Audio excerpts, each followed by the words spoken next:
Okay, far from done. But here's the guest room so far. We'll come in here and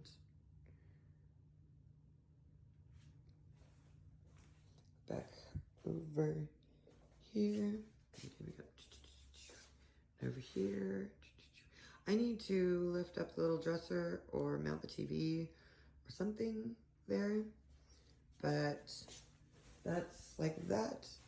And I found some new books at Habitat for Humanity that were like a really great deal. And this one here, this History of Western Music, is really a neat book. Super, super cool. Anyway, so this is not the bedding that will be in here. It's just because Finn thinks this is his room. So this is just like bedding that's in here because it covers the bed since Finn uses it. I would also like to point out that I need to keep this shut whenever I am showing this room, because if you look at the background, see the poop on the fence rail? That is my not cat.